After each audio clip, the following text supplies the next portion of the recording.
நம்ம வாழ்க்கையில எதை நோக்கி ஓடுறோம்னு யோசிக்க வைக்கிற ஒரு விஷயத்த பத்தி பார்க்கலாம். டாக்டர் ஒய் லிவிங்ஸ்டோனோட இந்த ஒரு வரி நம்மளோட முழு பார்வைக்கும் ஒரு ஆரம்ப புள்ளி. இந்த மேற்கோளோட முதல் பகுதி முழுக்க முழுக்க அடுத்தவங்களையே பார்த்து வாழ்ற ஒரு வாழ்க்கைய பத்தி சொல்லுது. அதாவது எப்பவும் அடுத்தவங்களோட ஒப்பிட்டு அவங்களுக்காகவே வாழ்றது, நம்மள நாமளே மறந்துட்டு.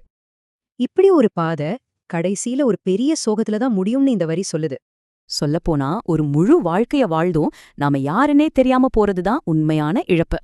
அப்போ இங்க ரெண்டு பாதை இருக்கு. ஒன்னு முட்டாள்தனத்துக்கும் இன்னொன்னு ஞானத்துக்கும் வழிவகுக்குது. சரி, அந்த முட்டாளோட பாதை வேணான்னா அப்போ ஞானத்துக்கான வழிதான் என்ன? அதுக்கு மாற்று வழி ரொம்ப சிம்பிள். நம்ம கவனத்தை உள்ளுக்குள்ள திருப்பி நம்மள நாம தெரிஞ்சுக்கிறது தான்.